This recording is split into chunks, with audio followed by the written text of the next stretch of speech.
अगर हम एक सूची बनाएं उन सारे पापों की जिनके विरुद्ध में यीशु ने सबसे ज़्यादा बात की जब वो पृथ्वी पर था, मैंने उसकी एक बार सूची बनाने की कोशिश की थी, लिस्ट बनाने की कोशिश की थी। ये 10 आज्ञाओं की लिस्ट नहीं थी।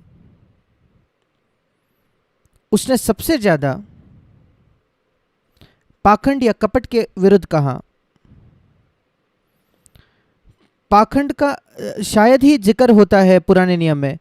पहला पाप सबसे ज़्यादा जिसके विषय में यीशु ने कहा वो 10 आज्ञाओं में आता भी नहीं और शायद ही उसका जिक्र होता है पुराने नियम में। और इसलिए फरीसी वो पाखंडी थे, कपटी थे। और मैं कहूँगा हर एक मसीह जो एक दोहरा जीवन जीता है, जिसका मतलब विश्वासियों के सामने कलीसिया में एक अलग जीवन और बिल्कुल अलग ही तरीका जीने का अपने पत्नी के साथ घर में या पति के साथ या उसके दफ्तर में, उसको शून्य समझ है सुसमाचार की, उसको शून्य समझ है मसीह की। वो पुराने नियम के अनुसार जीने की कोशिश कर रहा है और उससे वो भी नहीं बन पा रहा और वो खो जाएगा। और इसलिए जब हम पापियों की बात करते हैं, मैं देखता हूं कि 2 प्रकार के पापी हैं और यीशु ने इसका चित्र बताया उस दृष्टांत में जिसको हमने अभी सुना, खोई हुई भेड़ के दृष्टांत में। ये एक प्रकार का पापी होता है। एक जो भेड़ है वो ये नहीं कहती कि मुझे ये चट्टान दिख रही है, मैं चट्टान से कूद जाऊंगी। नहीं, वो बिल्कुल निश्चित है कि अगर वो भेड़ खो गई है, वो गलती से हुआ है, वो उसने सतर्क नहीं थी वो भेड़ और अचानक वो चट्टान से फिसल गई। कोई भी भेड़ चट्टान से देखकर ये नहीं कहती कि मैं कूद जाऊंगी, वो उससे दूर रहती है, पर गलती से दुर्भाग्यपूर्ण वो गिर जाती है। जैसे हम कहीं भी फिसल कर गिर सकते हैं। वो एक प्रकार का पापी है जो अचानक गिरता है। और इस प्रकार के जो पापी होते हैं, यीशु उनके पीछे जाता है। वो बाकियों को छोड़ उनके पीछे जाता है जो गलती से फिसल गए या वे मार्ग नहीं जानते थे और वे भटक गए। पर उनका क्या दूसरे प्रकार का पापी जो है उड़ाऊ पुत्र। हम बहुत सुनते हैं और मैंने भी जिक्र किया है कैसे पिता उड़ाऊ पुत्र का स्वागत करता है जब वो वापस आता है, जो हमें देखने की आवश्यकता है। पर सोचकर देखिए कैसे था उड़ाऊ पुत्र जब वो चले गया था, किस प्रकार का पापी था वो गलती से वो दूर देश में नहीं गया। नहीं, ये दूसरे प्रकार का पापी है, अलग प्रकार का, उस खोई हुई भेड़ से बिल्कुल अलग, जो जानबूझकर सोच समझकर योजना रख के कई सालों से कैसे मैं ज़्यादा से ज़्यादा परमेश्वर से हासिल कर सकूं, मेरे पिता से, और उसका फ़ायदा कैसे उठा सकूं। ऐसे लोग होते हैं और ये ज़्यादातर मसीह होते हैं जो परमेश्वर के मुफ्त अनुग्रह को जानते हैं और उनका रवैया वैसा ही होता है छोटे पुत्र जैसे। मैं कैसे ज़्यादा से ज़्यादा फ़ायदा उठाऊं अपने पिता का, कैसे उससे ज़्यादा से ज़्यादा पाऊँ और अपने आप आनंद उठाऊं। मैं आशा करता हूं कि आप ऐसे नहीं हो, क्योंकि मैं आपसे कुछ कहना चाहता हूं। यीशु ऐसे लोगों के पीछे नहीं जाता। पिता का प्रेम उस उड़ाऊ पुत्र के लिए ये इस सत्य में दिखता है कि वो कभी उसके पीछे नहीं गया। उसने कभी उसको खाने का पार्सल नहीं भेजा, यद्यपि उसने सुना कि वो सुअरों के साथ खा रहा है और पिता कहता था कि ठीक है उसे सुअरों के साथ खाने दो। क्या आप कल्पना करके देख सकते हो, परमेश्वर आपके बारे में कहता है कि वो सुअरों के साथ खा रहा है तो खाने दो। यही पिता ने कहा। आप उसको पूछो कि उसके पैसे क्यों नहीं भेजते हो जब वो भूखा है। नहीं, मैं उसे एक पैसा भी नहीं भेजूंगा। वो पीड़ा का सामना कर रहा है, उसे दुख उठाने दो। क्या एक प्रेम करने वाला पिता है? यही चित्र है जो यीशु ने दिया परमेश्वर का।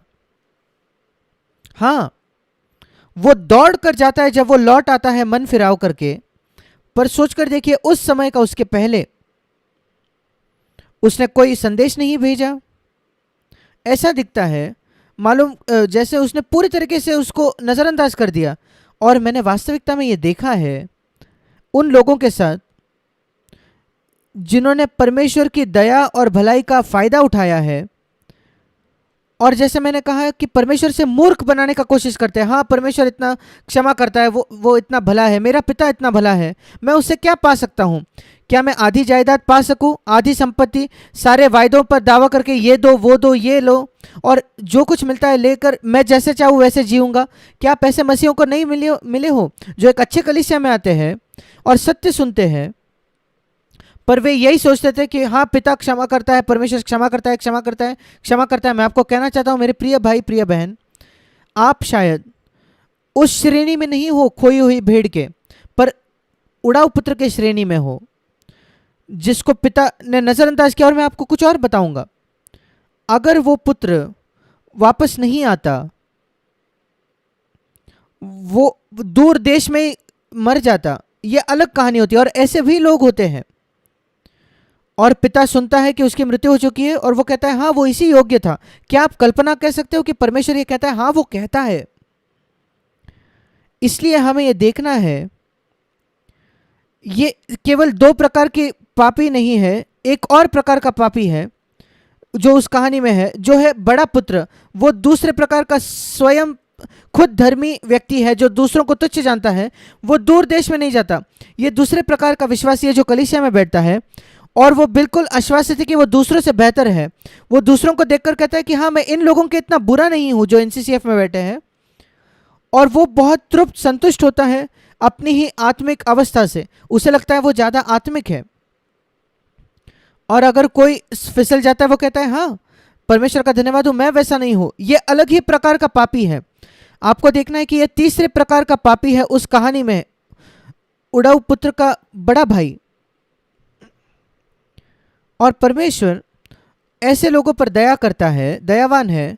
इसी वजह से वो उनको अनुमति देता है कि वो बार बार कलीसिया में आए, ताकि वो सत्य को सुने जो आप अब सुन रहे हो। पर इसकी कोई गारंटी नहीं है, आश्वासन नहीं है कि आप राज्य में रहोगे, क्योंकि उस कहानी का अंत ये है, जहां तक मैं जानता हूं, वो बड़ा बेटा, बड़ा भाई अभी भी द्वार के बाहर है, फाटक के बाहर है, छोटा पुत्र घर के अंदर है। और ये दूसरी बात है जो मैं देखता हूं, वो खोई हुई भेड़ वो वापस आती है, और जो बलवा करने वाला, विरोध करने वाला पुत्र था, जिसने परमेश्वर के भलाई का फायदा उठाया, और जब वो अपने आपे में आया, वो वापस आया, वो पिता के घर में आता है। पर वो व्यक्ति जो दूसरों को तुच्छ जानता है और सोचता है कि वो दूसरे विश्वासियों से बेहतर है कलीसिया के, जो इस आज्ञा का पालन नहीं करता। ये एक आज्ञा है, फिलिपियों की पत्री 2 अध्याय, फिलिपियों की पत्री 2 अध्याय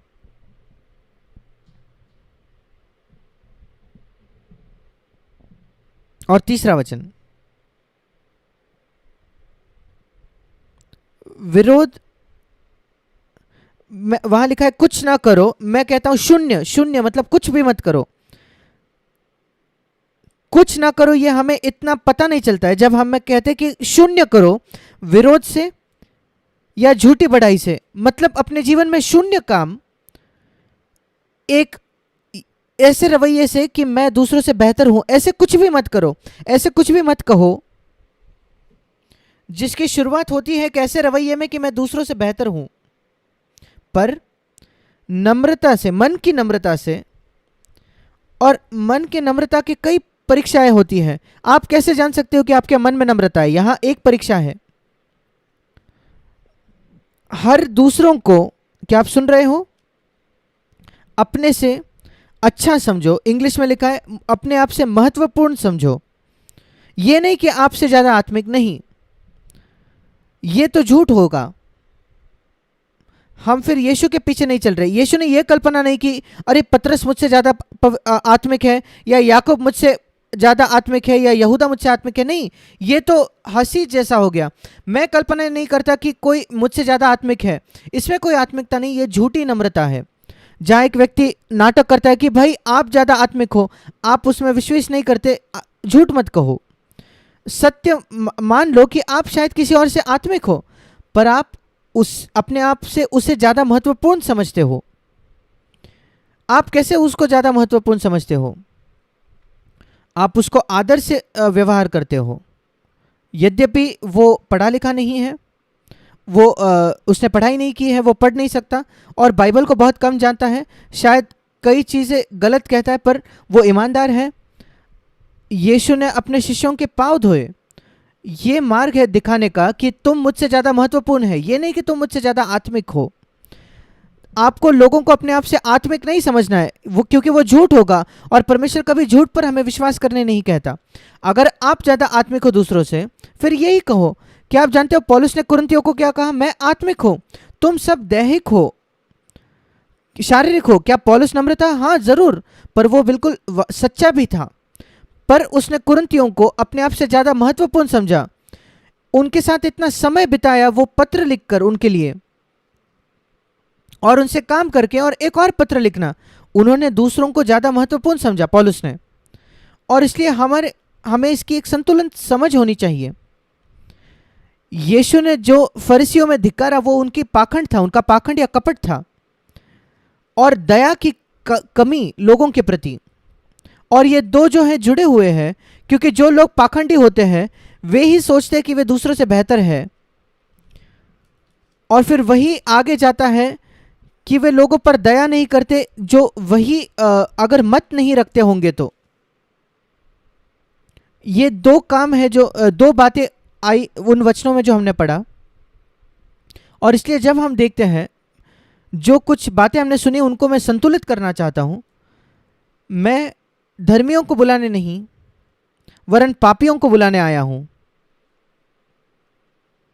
धर्मियों का क्या? अगर आप उस वचन का संदर्भ देखो तो मत्ती 9 में वो, हाँ ये सच है कि वो उन लोगों से कह रहा है जो सोचते हैं वे धर्मी हैं, क्योंकि वो कहता है फरीसियों को। मत्ती 9:11 में फरीसियों ने ये देखा, उसने कहा कि तुम्हारा गुरु महसूल लेने वालों के साथ क्यों खाता है, पापियों के साथ क्यों खाता है? और यीशु उनसे बात कर रहा था। वे धर्मी नहीं थे, वे सोचते थे कि वे धर्मी हैं, और वो सार्कास्टिक था, वो हंसी से कह रहा था। क्या यीशु कभी सार्कास्टिक था? हाँ,